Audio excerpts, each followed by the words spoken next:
This universe has a planet where mercy means nothing. Only strength rules. It's home to the predator Yucha clan. Weakness isn't tolerated here. Only dangerous warriors earn respect. Dek dreams of joining this brutal clan, just like his older brother Kwai. But entry isn't easy. Tradition demands proof. He must bring back the head of a stronger alien and lay it at the clan leader's feet. Dek trains hard, fights relentlessly, learns secret hunting skills from Kwai, the kind every predator warrior needs. Kwai arranges a mission for him. Destination: Genna planet, basically a death world, home of the immortal Kalisk, a monster even clan leaders fear. If Dek brings back Kalisk's head, he earns his place. But Dek isn't happy. Feels like the clan already sees him as weak, so why send him straight into a death trap? Then their father arrives, the Yucha clan chief. As a sign of respect, Dek offers his blood, but instead of approval, he gets only contempt. He's smaller, physically weaker, and that's the truth. Their father had ordered Kwai to kill Dek. Weak ones don't belong in the clan. Kwai refuses the order. He cuts Dek's chains and locks him safely inside the ship, then turns back to face their father. Father versus son. Full warrior duel. Blades flashing fast. Pure predator combat. Kwai fights hard but experience wins. The father overwhelms him, and right in front of Dek, Kwai gets killed. Amid that chaos, Dek's spacecraft heads toward the death planet Genna. Soon, as it reaches orbit, it gets slammed by countless meteors. Dek has no choice. He ejects in an emergency capsule. Trouble isn't over yet. Before he can land, a massive flying creature attacks the capsule. It spins out of control and crashes deep inside a jungle. This isn't a normal jungle. The tree roots are carnivorous. They try to swallow anything alive. Dek fights hard to break free. Then he realizes brute force won't work. He climbs over one root and slips out fast. Now he's hunting Kalisk. But a few steps later, he's trapped in a field of spiked flowers. One small movement, they explode like mines. Before he figures it out, that same giant bird starts tossing rocks at the flowers. Smart hunting tactic. The toxic spikes knock prey out. Easy meal after that. Nearby, a captive synthetic tells Dek it knows how to counter the poison spikes. But there's a deal. Dek has to help it escape first. Then one blast sends toxic spikes straight into Dek. Seconds before passing out, he uses his last strength and smashes his weapon into the synthetic's chains, just in time. Before the bird can make Dek its meal, the freed synthetic jumps in and takes the creature down. Her name is Thea, a synthetic built in a secret Wayland Yutani lab. Machine body, human-level mind. She already knows why this Yucha came here. For 2 years, she has watched Yucha hunters die trying to take down Kalisk. She survived here for research. Humans wouldn't last a minute, but she did. Kalisk crippled her in a past clash. Her legs are still lying outside its cave. She wants them back. Dek wants Kalisk's head. Same destination. Dek's location tracker is dead, so he straps Thea to his back to navigate. And just like that, they move out, hunting Kalisk together. Their path cuts through territory of deadly creatures Thea calls Ular. She knows the route. More importantly, she knows exactly how to avoid them. About 13 days earlier, they had faced Kalisk. That attack wiped out the base completely. Everyone ran for their lives, but Thea got trapped there. She believed Tessa would come back for her. They shared a strange bond. Both were different from other synthetics, but no one came. To Dek, that kind of empathy meant weakness. In Yucha culture, emotions don't matter, only the hunt. Meanwhile, back at a Wayland Yutani lab, engineers were extracting all data from Tessa's system. After the download, they repaired her damage and updated the mission. Message was clear. Mission not over. The real target was still Kalisk. The company wanted that immortal specimen at any cost. Next morning, December and Thea moved out again. That's when they ran into bison tulang, massive creatures, Kalisk's favorite prey. Their strange habit, they feed on razor-sharp grass.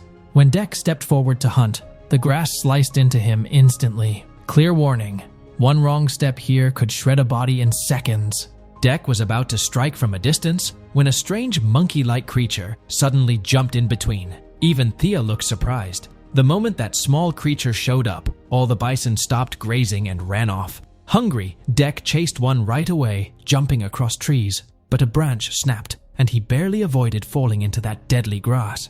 He regained balance and grabbed onto a running bison's back, but it shook him off hard. Just then, The small creature attacked him, tiny but seriously strong. Deck was dealing with it when a bison charged back at him. He reacted fast, swung his blade, and took it down. But the real threat was above. A large predator hidden in the trees suddenly grabbed Deck and Thea with its tongue. The grip was so tight, Deck couldn't even use his weapon. Then that same small creature jumped in and got stuck between the teeth. One tooth snapped, and Deck and Thea broke free. From that moment, a strange trust started forming between them. Angered, Deck raised his blade and went after the giant creature. The predator fled into the field of sharp grass. Deck cut down a huge tree from the roots, ran along its trunk to gain height, and leaped straight onto the creature's head. One powerful strike, its skull split open. Meanwhile, Tessa had already landed on planet Genna with her full team. It was the same deadly jungle where Deck had faced those root-like traps. Blood scattered on the ground told her they were on the right trail. Their weapons were highly advanced, and they burned those man-eating roots to ashes, clearing the path ahead. As night fell, Deck arranged some food for himself. He offered a portion to Thea, but she didn't need it. She was a machine. The small monkey-like creature looked starving, so Thea told Deck to feed him and gave him a name, Buddy. The moment Deck handed over food, Buddy spat right in his face. Deck snapped in anger, but Thea calmed him down, saying it might be Buddy's way of showing acceptance and respect. She believed Buddy had lost his own kind, and now the three of them should move forward like a family. The word family triggered Deck instantly. He told her he once had a brother, one their own father killed. Now Deck had only one goal, prove himself strong enough to face that father. And for that, he needed Kalisk's head. At night, while getting ready to sleep, Buddy started copying Deck's moves. Their playful back and forth brought a faint, human-like smile to Thea's face. Meanwhile, Tessa had already found Deck's crashed ship. There, she recovered a powerful freezing bomb, a weapon capable of turning any living being into ice within seconds. Next morning, while Buddy was still asleep, Deck quietly moved on without him. In his mind, a Yucha hunts alone, and walking with the weak only slows a warrior down. Near a lake, they found a massive tooth. One look, and Deck was sure Kalisk must come there to drink water. Thea stayed silent. She was still upset about Buddy being left behind. Deck repeated his old belief. Yucha never hunt in packs. Thea countered with a simple example. Wolves hunt in packs, she said, but their alpha hunts the least. The alpha leads, protects, and keeps the pack alive. Strength alone doesn't make a leader. Responsibility does. Looking straight at Deck, she added that the Yucha clan already has plenty of hunters. What it lacks is an alpha. And if Deck chose to think differently, he could become one. Deck didn't dislike what he heard, but breaking traditions that old wasn't going to be easy. Soon, they reached Thea's old base. The place was wrecked. Total devastation everywhere. Then Thea spotted her severed legs in a corner. She immediately started reattaching them, but recovery was going to take time. That's when she dropped a harsh truth. She knew Deck couldn't kill Kalisk. The creature was immortal. She admitted she had only used Deck to get her legs back. Worse, she had secretly sent their location to Tessa too. Her advice was simple: run. Humans weren't just after Kalisk. They wanted Yucha tech as well. But letting someone else claim his prey? Not happening. Deck roared back, telling her to call her sister. Today would decide who takes Kalisk. Then he ignited the fuel tank, triggering a massive explosion, a direct invitation to death. The blast drew Kalisk in fast. The creature was enormous. Next to it, Deck looked tiny. The fight turned brutal instantly. One strike from Kalisk shattered Deck's blade in half. Still, Deck didn't back off. He countered hard, slashed Kalisk's belly, even cut off its tail. But the shock came seconds later. The tail grew back right in front of him.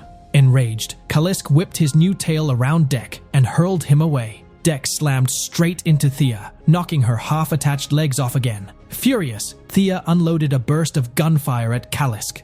The distraction worked. Deck seized the moment, jammed a truck chain hoist into Kalisk's jaws, and fired up the motor. The pull forced its mouth open, and Deck struck hard at the neck, slicing the head clean off. For a second, it looked like he'd done the impossible.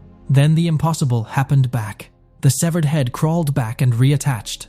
Next instant, Kalisk's claws were on Deck's chest, but after sniffing him, the creature suddenly paused, like it sensed something different in his blood. Right then, Tessa arrived with her team. She fired a freezing bomb. Within seconds, both Deck and Kalisk were frozen solid and taken captive. Tessa wasted no time. Research on the Yucha brain began immediately. She had already gone through Thea's data, so nothing was hidden anymore. She now understood Kalisk's regeneration ability could revolutionize human medicine and science. Everything was going as planned. Except one thing. Capturing a Yucha was never part of the original mission. Thea pleaded with Tessa to confiscate his weapons and release him, insisting he wasn't useful to them anyway. At that point, Tessa laid out a harsh truth. They were created for this exact purpose. Feelings were built into them only so they could study empathy, behavior, and reactions in other species. Just data collection tools. Thea pushed back. She said those same feelings also teach rebellion, make them question why they should obey humans forever. They could choose their own path, even build their own world, be sisters, not tools. But Tessa wasn't the same anymore. On the last mission, trying to save Thea had cost her the entire operation. After that, she'd been updated. Now she believed weakness had no place in this world. Better to eliminate it than protect it. She wasn't about to repeat the mistake Yucha's brother once made by letting emotions interfere. It was clear now. Tessa hadn't come to rescue Thea. She came to finish the mission, no matter what, and remove any obstacle in the way. She ordered her team to torture the Yucha and extract intel on his advanced weapons. Then she had Thea detained too. With that, she stepped away to report to her superiors. Meanwhile, the Yucha quietly told Thea, in his own language, to pull the weapon data from him. She followed along. The Yucha played it smart. He pointed at a small device, called it a map, and explained how to activate it. The moment that clueless synthetic opened it, it was a powerful explosive. Before Tessa could reach the blast site, Thea moved fast. She unlocked Deck's chains and set him free. Gunfire followed. Deck dodged it and jumped straight into the lake. Luck stayed on his side. His crashed craft was right by the shore. He got inside fast and treated his deep wounds. Then he noticed his brother's mask. Something changed in his eyes. He finally understood. His brother had been a true alpha, gave his life to protect him. The engine still worked. Deck could have escaped, saved himself, but he chose honor instead. His brother's last wish was clear. Return only after taking Kalisk's head.